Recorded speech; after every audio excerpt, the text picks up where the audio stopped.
Great. Well, welcome to our Lake Superior Living Labs Network mini meetup. We're super excited to hear from Jordan about Highway 61 Revisited. I think folks generally know me as Rachel Portinga.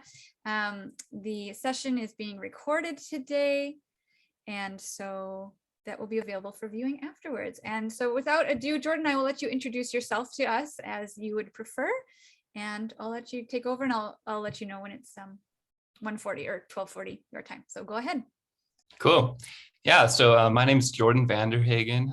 I started the Duluth Waterfront Collective, which is kind of this ad hoc, very loose organization that has been trying to kind of reimagine some spaces along the city of Duluth, Minnesota's waterfront to just kind of be more inclusive of, different just ideas in the community and wants of people who live in the area. And so the project is called Highway 61 Revisited, which is kind of a nod to Bob Dylan, but also, a direct kind of callback to the road that originally was the main thoroughfare through Duluth, which was US Highway 61. And so the idea is that, whatever roadway we're imagining to replace Interstate 35 would become Highway 61 once again, hence Highway 61 Revisited.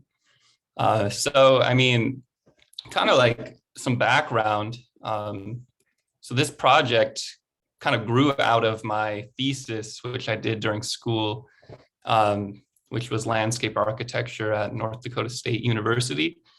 And when I was in Duluth the summer prior to my last year, I was almost hit by a car when I was crossing the Lake Avenue overpass, which is kind of the primary means of access between Canal Park and downtown Duluth. And so the idea literally almost hit me that, this is something that I could, put my skills to work on. And I kind of continued to do that after I moved to Duluth and met people in the community who felt similarly to how I felt about the freeway being kind of a nuisance. And that, just the general vibe among a lot of people is we could do something different than this and it could still work for the city broadly. So we've kind of been exploring what those things could look like. And so it's got a lot of momentum in the press. People have been kind of reaching out more and more as this idea has sort of lived. And it is a living idea in the sense that it continues to evolve, and I continue to update it based on what I'm hearing from people. And so, some of the feedback that we've received over the years is directly incorporated in some of this. And it's just been interesting hearing, different opinions and what people think about it. And so, we got enough momentum in the community to get a council resolution passed in support of exploring options, not necessarily committing to any, particular solution, but just saying, hey, we want to take a look at this and see what's possible. And so the big idea is, how do we overcome infrastructure barriers in our community to increase access to the waterfronts that our cities kind of prize themselves on? So whether you're, in Houghton, Michigan, where there are, large highways and high-speed one-way streets that kind of cut off access, or in Sault Ste. Marie, where, industrialization has privatized waterfront space, or even in Thunder Bay, where you have, large railroads and road infrastructure that, they're all kind of doing the same thing that we have in Duluth with I-35. And, on top of that, you have geographic concerns such as topography and snowfall, which also makes access tricky. So just to kind of dive into some history on the corridor, why was I-35 built? So going way back, in Duluth, there was a ethnogeographic study that was undertaken by the city's Indigenous Commission, which really kind of, mapped out some of the historic places that were here prior to European settlement. And I just thought it was incredibly interesting the way that a lot of these major features in our city were here long before, the people who supposedly built the city were. And Interstate 35 is included in that, in the way that it follows a trail system that connected a lot of waterfront communities along the lake. And then, after settlement took place, Duluth was very immediately separated from Lake Superior. So the first few years saw industrialization of the waterfront as it was utilized for the shipping of goods and resources. And a large rail yard was developed, basically splitting off most of the city from the waterfront areas, although they looked much different than they do today. And so that kind of started to shift as Interstate 35 was being planned through the city. And so you can see here, this is an image of the west side of Duluth, where the freeway kind of comes down the hill and takes a series of drastic curves. It basically sliced right through this neighborhood without any regard for existing development or the people who lived there. And it really kind of, did a lot of damage to the urban fabric of this area as it worked its way through. And this mostly took place because there was a strong desire to build connectivity to the port after the Blatnick Bridge was built, connecting to Wisconsin. And so instead of routing the freeway around the city, it was seen as ideal to have it go into it and on to the waterfront.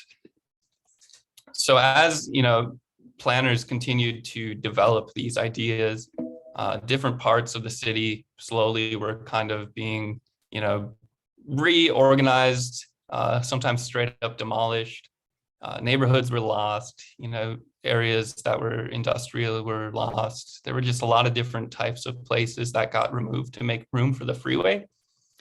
And that continued pretty unhindered up until the late to mid 70s, when this concept was put out for what would happen in the downtown area. And the concept called for building I-35 literally on this huge concrete breakwater right along and actually in what today is the footprint of Lake Superior. And so this created, a pretty huge amount of backlash. The community kind of hit this like roadblock with the project because there were these two opposing groups that are kind of exemplified in these two headlines in the Minneapolis Tribune, which are obviously, Duluth renewal plan relies on freeway, and opponent fears I-35 extension will lead to the lakeshore's ruin. So those were kind of the big ideas that were, forcing the freeway one way or the other. A lot of people in the city saw it as this sort of, saving grace that would revitalize their downtown. And others recognized, how it would disconnect the city itself from its greatest asset, which is Lake Superior. And so it was a lot harder back then for people to recognize the value of Lake Superior because a lot of the areas along the waterfront were still kind of growing out of this industrial use. They weren't pretty. There was no lake walk or any sort of community asset like that that really brought people to the water. It was a struggle to access it even back then, and continued to be a struggle as this process was going through. But a lot of people in the community recognized, we can fix the waterfront, and eventually this is going to be something that we're going to want to have strong access to. And especially after seeing how it demolished some of the neighborhoods further west in the city, there was a lot of concern about how it could be, equitably built through the east side of town. This is Lincoln Park, and so everything that's highlighted red here was demolished to make room for Interstate 35 and Highway 53. And so it's just, people kind of had those things fresh in their mind. And one thing that was really interesting that I found when I was doing some research on some of the documents that they put together when trying to justify this was that this statement here basically saying we need I-35 because Duluth is going to see substantial growth into the future and we won't be able to handle all of the cars that our city needs if we don't build it. And that was given, right in the middle of Duluth's pretty severe population decline that took place during the 60s, 70s, and 80s. And obviously the decline continued after that statement was given, but I-35 did end up being built. in a different way than was originally proposed, thanks to a lot of advocates in the community, notably spearheaded by Kent Worley, who was a landscape architect who led a citizens campaign to kind of, reassess the options that are on the table. And he was able to convince Don Olson, who was the project lead at MnDOT, to push for evaluating more than just traffic in the corridor study. And so it really kind of created this first example of a interstate project being evaluated based on more than just its ability to move cars. So this is kind of the plan that they came up with, which, like I said, is still a freeway, but they did some really incredible design work in terms of building freeway caps and tunnels and all of those things that preserved some level of access to the waterfront.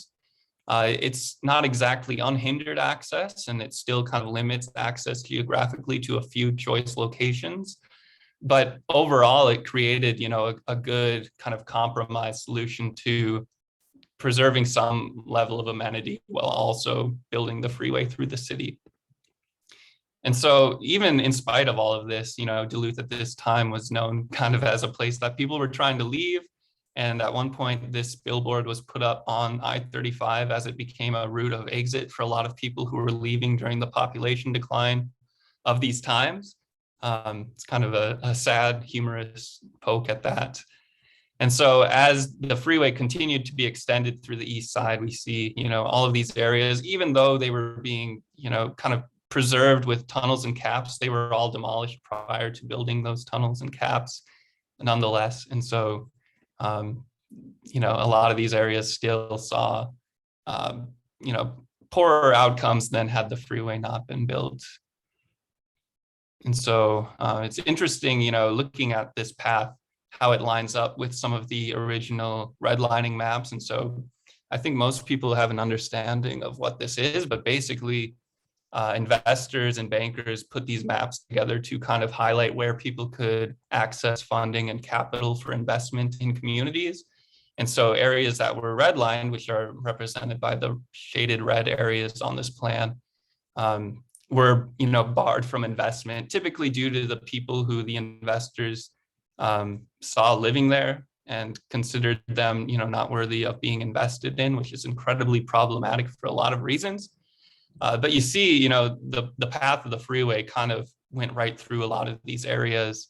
And even looking at it from the socioeconomic lens today, we see how the freeway, went through some of the poorest neighborhoods in the city and limited access for the people living in them. And once they got to slightly wealthier neighborhoods, they received, really high-end, expensive mitigation work to try to preserve access. And once the freeway got to some of the wealthier census tracts, it was blocked entirely from being built. So it kind of speaks to the ability of people who have power and influence being capable of, changing outcomes and things that might harm their neighborhoods versus people who don't have that sort of access. And so today what we have, arguably is better than what was originally proposed, but in a lot of cases still needs further work in our opinion. You can see here how the Lake Avenue overpass kind of disrupts the once cohesive fabric of downtown Duluth, and it really kind of split up the downtown and Canal Park areas into very distinct places. And that was further enforced as, the city kind of found new investment in Canal Park and it became a tourist destination. And because of the infrastructure barrier between it and our downtown, it kind of almost took on its own sort of identity and became a place for visitors and not a place for locals, while downtown became a place for locals and not a place for visitors. The kind of end result of all of this is where I-35 ends today, is that there's a super high-speed path that can get you from Laredo, Texas, all the way to the Perkins on London Road in Duluth. So, and then it just kind of dead ends and turns into a 2-lane residential road from that point. So yeah, here's what this is kind of the study area that we're looking at. And you can see just how much concrete, asphalt, and just overbuilt infrastructure our city sees. In some places, there are as many as 16 lanes running concurrently in the same direction, as well as a railroad. And so, we're just trying to figure out how do we overcome some of this divide in our community. So this goes back to, the whole idea of, why remove it? Why not just build over the top like they used to? What are the options that are out here? And so what we've looked at is, just kind of trying to develop a greater understanding of what's happening.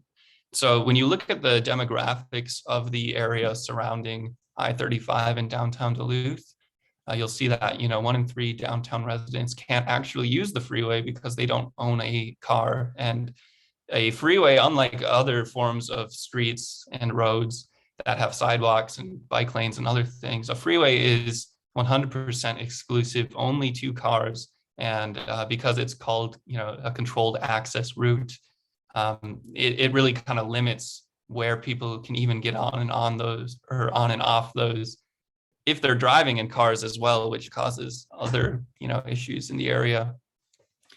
Downtown Duluth, the census tract that Canal Park is in, is actually one of the most impoverished census tracts in the state of Minnesota. People don't really realize that when they're coming here to visit and, taking pictures in front of the lift bridge. But for the people who are actually living in this area, it's a very different sort of story. And, just other demographics really kind of contribute to the idea that, a freeway isn't really an equitable allocation of a chunk of land that actually takes up 20% of all land within this neighborhood. So for people who don't have a car, we made this graphic that kind of, takes away all of the auto-only accessible space. And so this is what you see in terms of being able to access the waterfront. There are only a few sidewalks that run from these areas, and those sidewalks are, kind of spliced with high frequency and fast moving road traffic, which makes them dangerous for anybody who is trying to use them to get across. And then, of course, you have, issues that deal with just emissions related to the road traffic. High frequency highways have been found to increase the likeliness of developing asthma, lung impairment, cardiovascular disease, cancer, or premature death. With some of the new developments in electric vehicles taking place, a lot of that will hopefully improve. But there's also, issues related to particulate matter associated with tire breakdown and asphalt breakdown and brake pads, things like that, that are worsened on high-speed roadways. And that will still be an issue that we'll have to deal with, even if electric vehicles are widely adopted. And so, all of this kind of is tying back to, the fact that Duluth has actually shrunk quite a bit since the freeway was built. And that's also reflected in the traffic on the freeway itself, which has dropped considerably since its inception. Basically, there was a spike in traffic immediately after it was built, and it's kind of dwindled downwards ever since. I'm not exactly sure why this is the case, but it further kind of paints the picture of why the freeway really is kind of an unnecessary investment for a community of our size.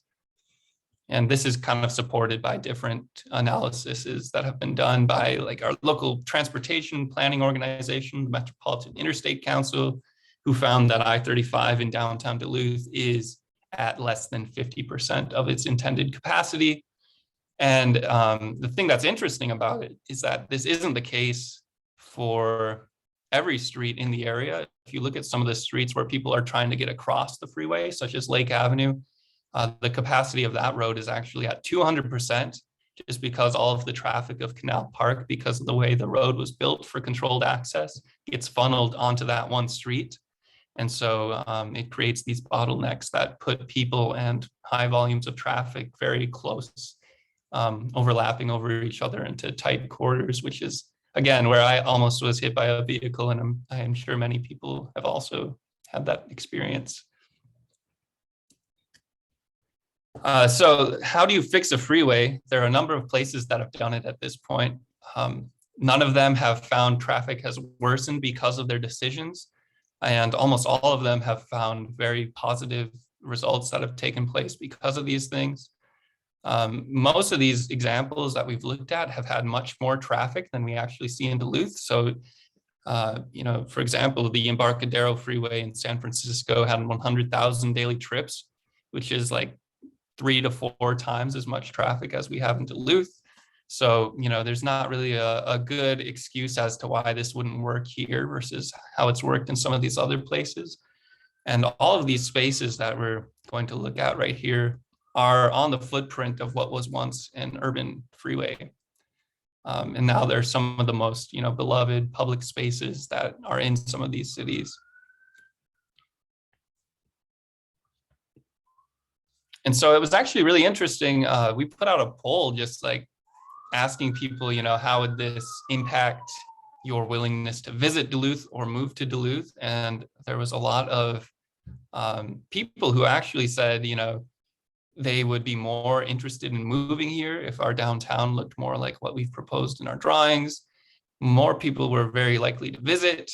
And even more surprising to me was that, people, a lot of times, critics of this idea will say, people won't go to the North Shore anymore if you do something like this and make it difficult. But that didn't seem to be the case, at least amongst people who follow our account.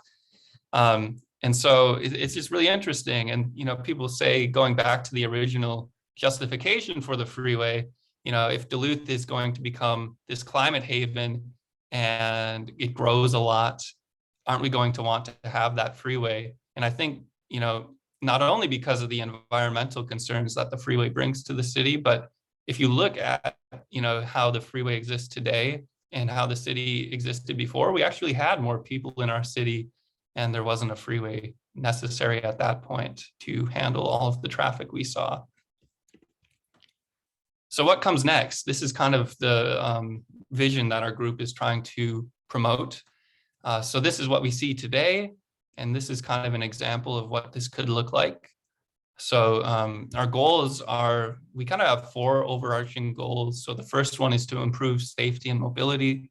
So that basically is touching on, trying to give people more options in how they move around, trying to reduce automobile dependency in the community by creating, multimodal transportation networks, and, trying to alleviate congestion by creating a resilient grid, which is, it had been the kind of standard way of developing a city up until the turn of the century, or not the turn of the century, but halfway through the century, when we started favoring, controlled access highways and dead-end cul-de-sacs and sort of suburban style development patterns. And then just, making sure that people are able to safely walk around these areas, especially for people with disabilities, making sure that all the infrastructure exceeds ADA standards so that even the most vulnerable people who live in these neighborhoods are able to access, the amenity provided by the lake and some of the other things that are being proposed in these plans. And so this is kind of how that looks, just in terms of reinstating a number of new crossing points over the freeway, which would become a parkway, which is kind of a more consolidated footprint road. There would still be some grade separated overpasses at certain points that would have high levels of traffic, such as near the deck and the St. Louis County Depot, and then over between Canal Park and downtown. And so what this really is doing is overlaying this sort of mesh of just different options for people to move between these areas, where today there are really only 2.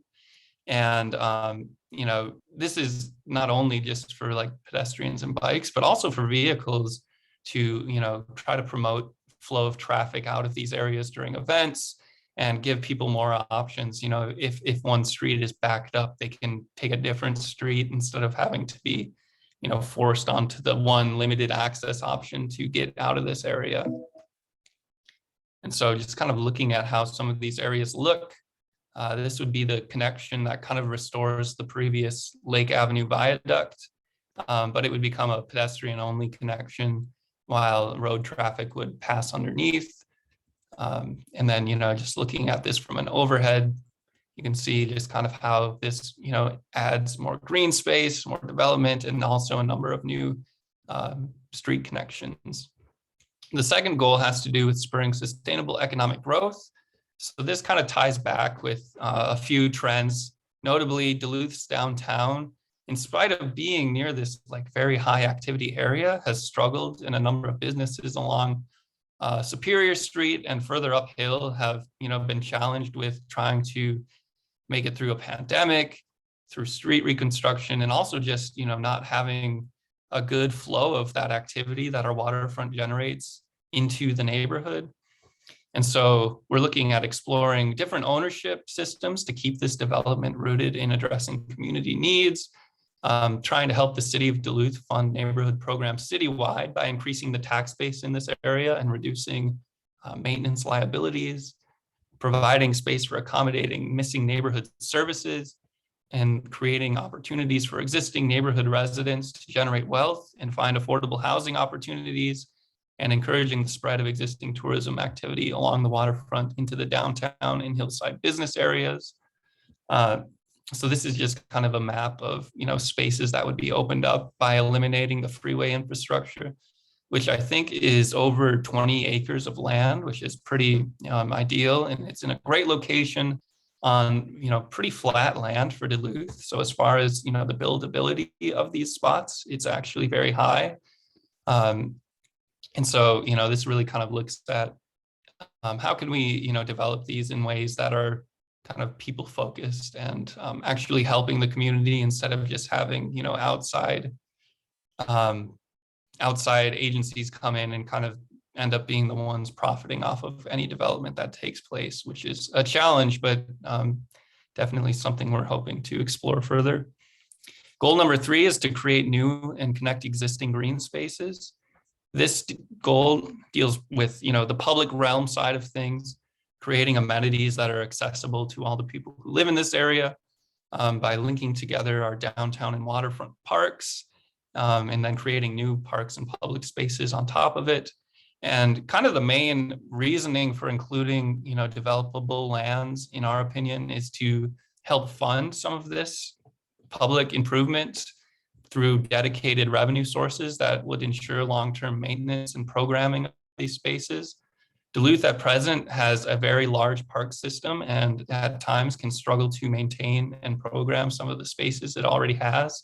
So ideally, this would kind of be more self-contained, where certain portions of revenue generated by development would go into a dedicated fund for making sure that these parks are really kind of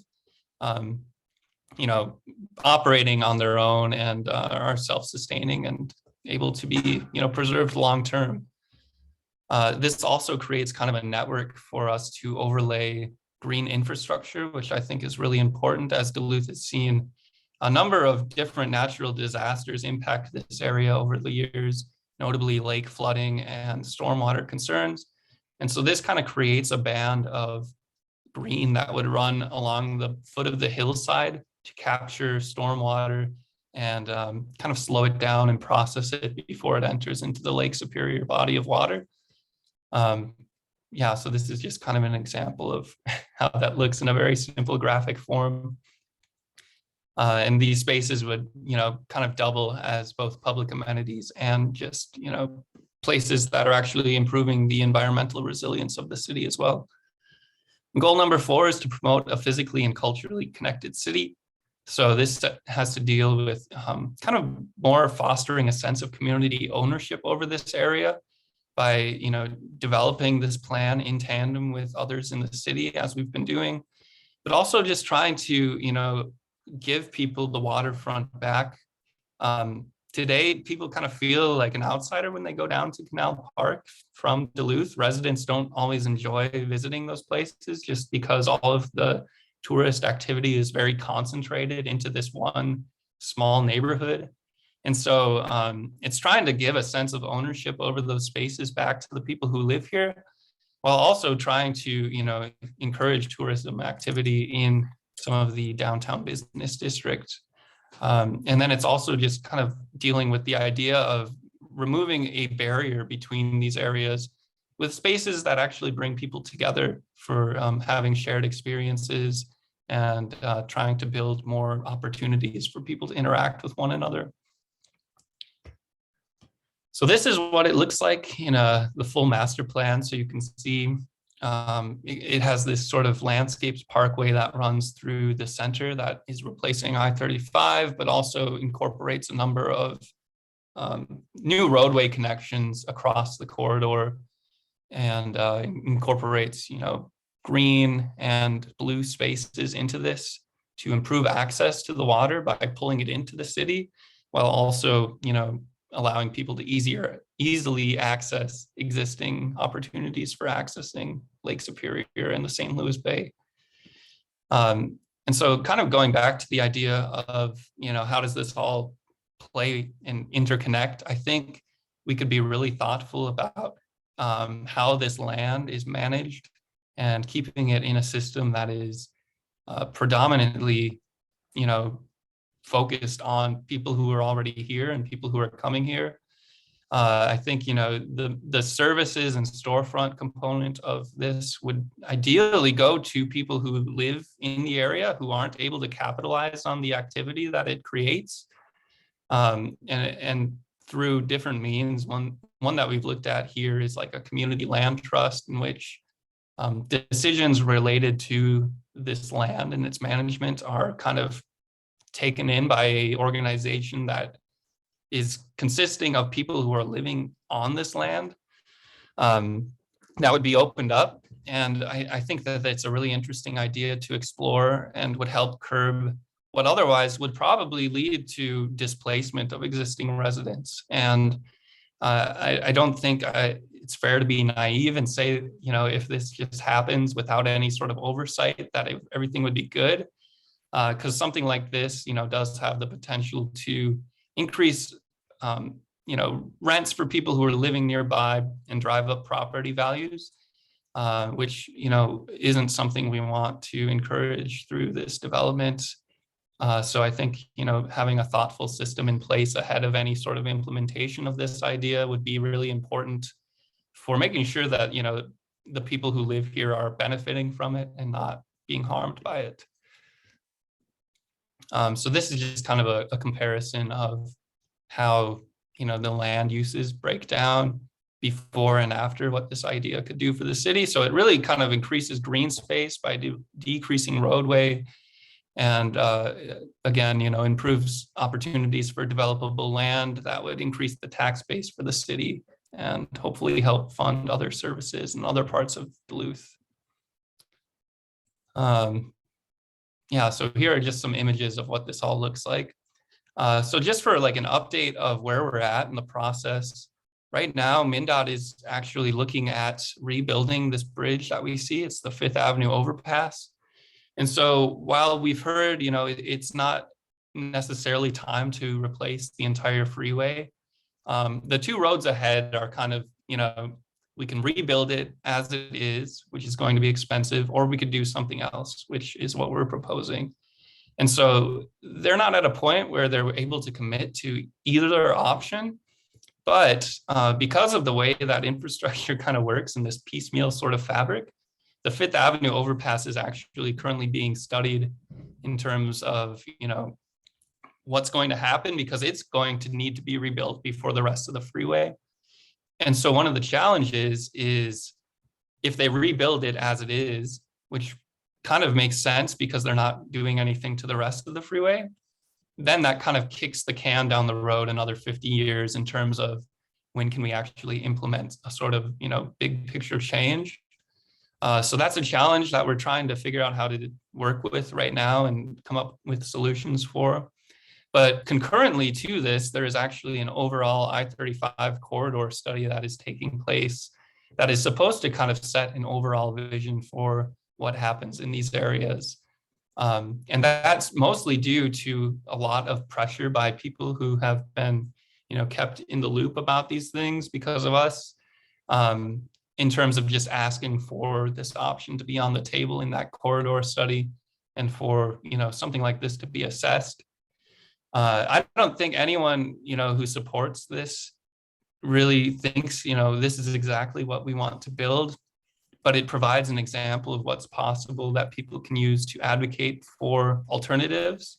And really what we want to see happen is just a comparison of, cost, economic impact, environmental impact, impacts the people's lives and quality of life between, something like this and just rebuilding the freeway as it is. And I think once we have those answers, it'll be a lot clearer which path we want to go down. But if we don't take that step right now, we'll never be able to make an informed decision about what happens. But I think, this really creates an opportunity for the city of Duluth to create a downtown that really kind of emphasizes and exemplifies a lot of the goals that it's set for itself in its comprehensive plan and just in different documents that exist throughout the city.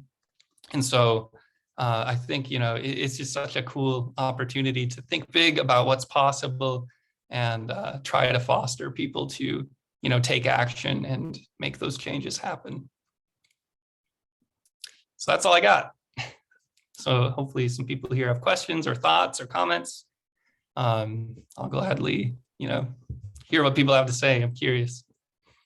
That was really great, Jordan. Thank you so much. I really appreciated the just like the thoroughness of thinking of justice and accessibility and green space and also that the visuals you had at the beginning showing us Thunder Bay and Sault Ste. Marie and Houghton Hancock and those similarities to how we've designed this infrastructure that's very car centric, especially along our waterfronts. So many great things here. Thanks, folks. We've got until the end of the hour, we have time for questions. I know I have a bunch, but I'd like to open it up. Feel free to just unmute and ask Jordan questions and get a discussion going. So anybody want to jump in right now?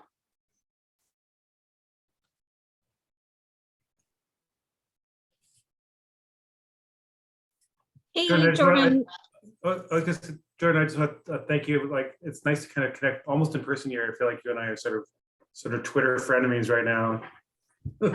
more on the friend side, but I just really appreciate how you've engaged in the community and even is going to continue to that the gentle persuasion, keep gently pushing on this thing and not just like take one no for an answer, but to just keep going back at it and continue to engage. I just want to say I really appreciate that.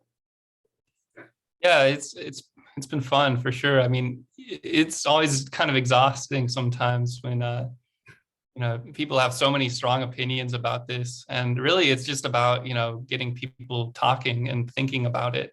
So I think it's been successful in that regard for sure. And yeah, always happy to engage with people. I think it's really important that people think more about the built environment, because I think there's a lot of advocacy that focuses on policy and getting more representation in policy making, but the actual built environment still to this day is really kind of determined by a few unelected engineers who don't hear from the public as much as they probably should. So we're just trying to foster those conversations and let people know where they can make their voices heard.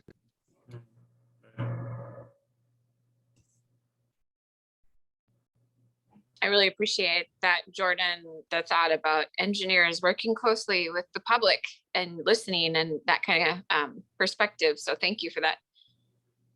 One question, I don't know, a question or just to ask you, I am a newly chosen member of the Sustainable Transportation Advisory Council, which cool. Formed by MnDOT to help them, work on statewide initiatives. So one of their goals is to reduce vehicle miles traveled. Mm-hmm. So not necessarily get people around faster or quicker, but reduce how many vehicle miles are traveled, this VMT question. And I was wondering if in your research you had encountered any data about highway removal and how that affects vehicle miles traveled. Is it they just end up traveling different directions, or do you have any data or studies that have looked at that? Yes. I don't know any specific ones off the top of my head that I can name, but I've seen them.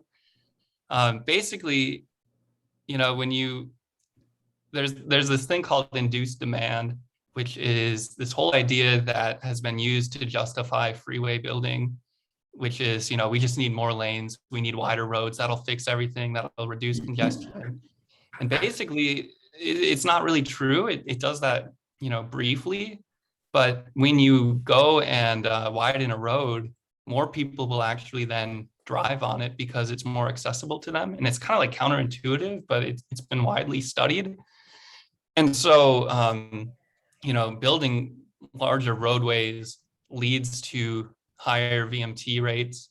And they actually, I think it's the University of Colorado, Denver, or something like that, released this like VMT calculator where you can basically pick a road and input its typical volume, and you can see how many more miles traveled and tons of CO2 generated per year would happen if you were to expand a given road by like a lane or something like that.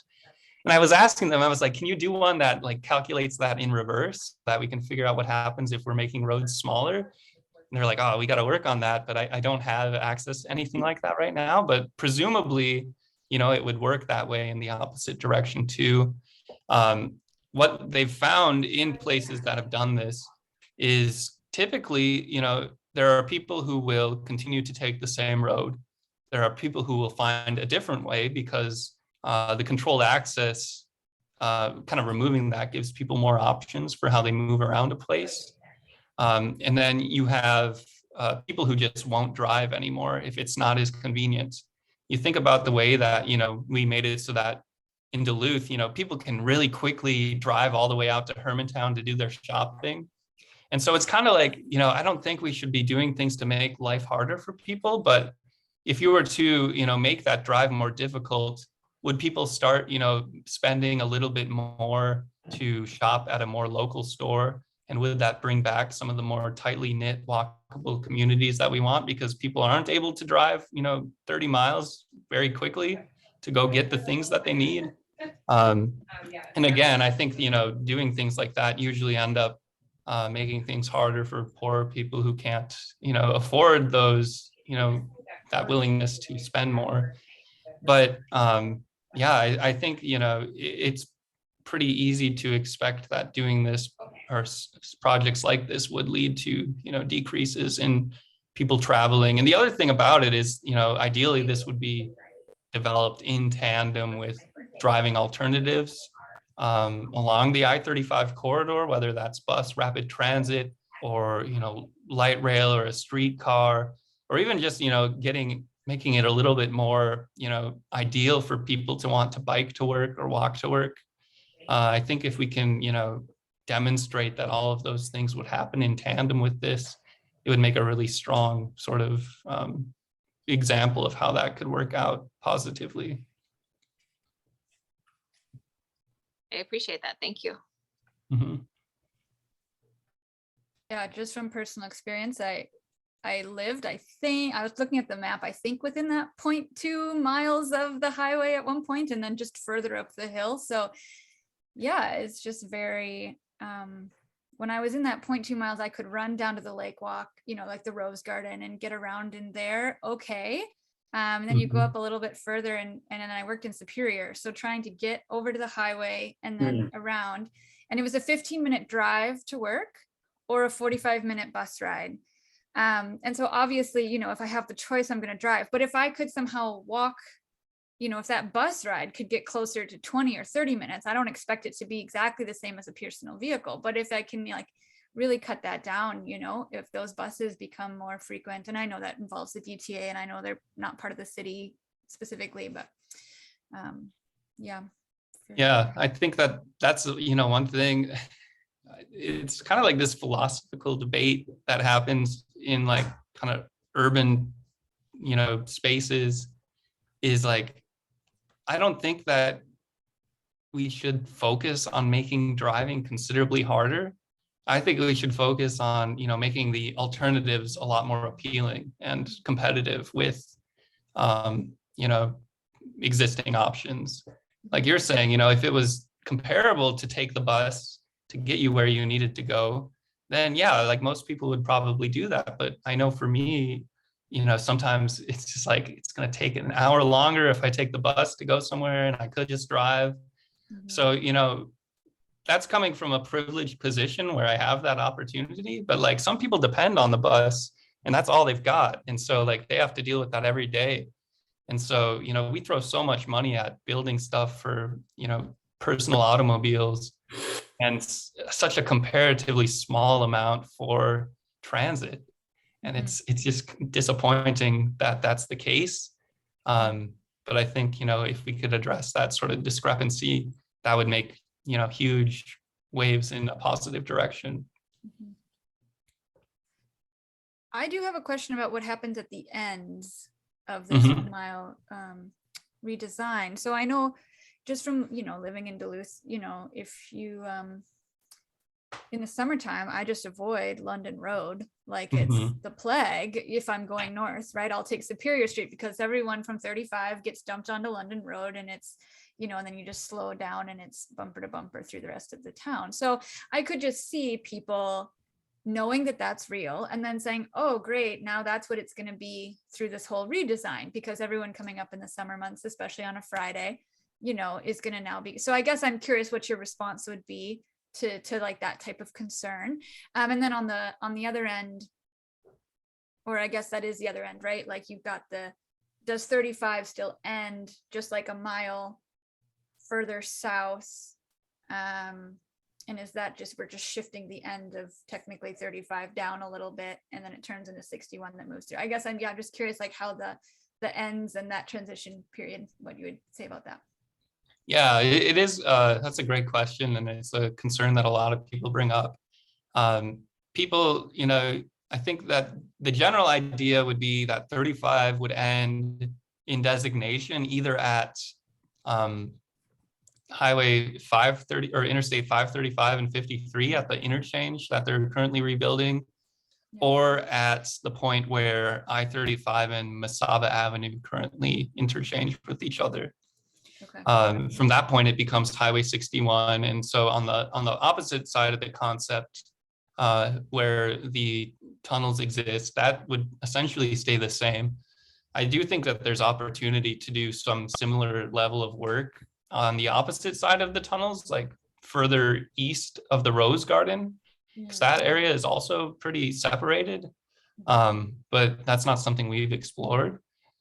So to your point about, you know, just traffic backing up into this area, I think, you know, one thing is worth noting is that, you know, we're not really saying like we're going to make a road that's like London Road.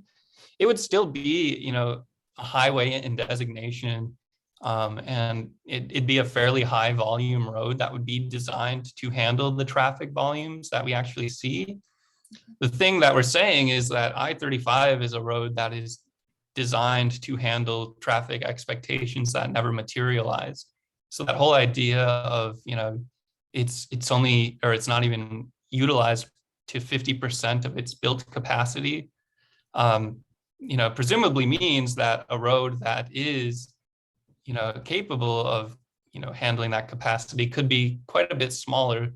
So there's obviously just like tons of work that needs to happen to figure out all these logistics and kind of get an idea of what that roadway would actually look like. But we're very confident that it could be considerably less of a road than it is today and still, you know, handle all of that traffic. Okay, yeah, no, that makes sense. Yeah, it's so interesting to see the like proposed redesign images, right? And so you see it and it looks like a roundabout that I would, you know, a small roundabout or something that I would go through. Yeah, exactly. So I see some of those images, and in my brain, I think maybe perhaps I'm envisioning them even smaller than what you're envisioning. So like I, you know, maybe adding more cars to, I don't know what exactly that means, but it does make sense that there's just more access points for bikes and for buses and for walking that would go over or on slightly different routes. So you're separating also those cars from the people who are, you know, most vulnerable in those other forms of transportation. Thanks for reflecting on that. Yeah, totally. Yeah. I mean, that's really, Go ahead. No, go ahead. I was just going to say, that's really kind of like one area of expertise that, one of the reasons that we've pushed for MnDOT to explore this is, they're experts and they can assess this sort of stuff way better than we can. And so, we've done all this work just as volunteers. And so it just seems kind of silly for them to not, do anything with it when there's support for it in the community and, viability to this idea based on other places that have done it. So yeah, it's just one of those things that, we hope when they do that and when they start studying these in more detail, that gets assessed, traffic especially. It's such a confusing thing, and hopefully they're able to get a better handle of it than we are.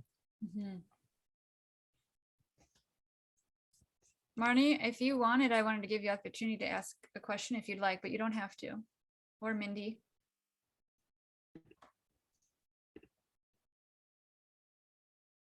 This was really great. I got to run to my next meeting, but I Okay. really appreciate the conversation. And Jordan, just a masterpiece of putting together ideas and motivational and aspirational things. Like putting these ideas in front of people is super powerful, and you do a great job at it. So thank you very much.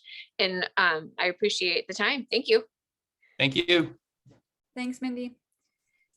Yeah, I agree. This is so fantastic. And I guess my next, if you have a couple more minutes, Jordan, Yeah. I've heard, so I saw through, I think Zeitgeist actually is, very involved, just sort of thinking of these ideas. And 6th Ave East, I just heard is in the next, within the next decade going to be redesigned. And then I got an email somewhere that Central Entrance, there, so it seems like there's so much in the next 10 years within Duluth of like majorly frequented roadways where there's the potential for us to like make decisions, or us, MnDOT, the city, who, the county. I know it's all these weird overlapping jurisdictions, but it feels like there's so much potential, and it's going to feel like if we don't take advantage of it now, like you said, we're kicking it down the road another 50 years, which is really not what we need in a time of climate change. I guess I'm wondering, for the Duluth Waterfront Collective, is it citizens, is it businesses, is it nonprofits? Like, how are you guys organizing or getting, like this, getting, like Mindy said, getting the idea in front of people to start talking about it? Yeah. Well, I mean, I guess, it's weird because it's such a, it's not really something that exists in like traditional sort of ways of existing, I guess. So it's not like a formal established organization in anything other than name. We're not a nonprofit. There's no like operating budget. It's really more so just like a group of people. And we've opened up all of our, meetings and sessions. And it's like, basically, if you want to call yourself a Duluth Waterfront Collective member, like that's all you need to do it. You just need to make that decision. Yeah. So like, I think that has strengths and weaknesses because, not everyone else is always willing to like, say that they are, or maybe they don't know if they are or not. But basically, like anybody who wants to show up and help can and does. And it's, people come from different perspectives. There's people who see the economic development side of it and are interested by that. There's people who see, the stormwater improvements and are interested by that. And so, everyone kind of comes from a different background, but that's one thing that's been super just inspirational about working on this is just like people who aren't usually on the same side of, consensus have kind of come together around this idea. But alternatively, that's the same for people who oppose it too. So it's kind of fun just how it's, shifted things around and got people thinking in a way that they weren't maybe previously. Yeah. That's really great. Is there like an email list or a website, or just follow Instagram? Like, what's the best way for people to stay connected? Yeah. The email is just info@highway61duluth.com. That's how, we keep people updated through that. And that's usually how we organize meetings that we have, which have been fewer lately because it's kind of moving into a formal process. So it's less about, designing this idea at this point and more so just about keeping others informed about opportunities to, voice their opinions on things. But also, yeah, everything that we share via email is available via social media too. So we're on Facebook, Instagram, and Twitter, and that's at Highway 61 Duluth.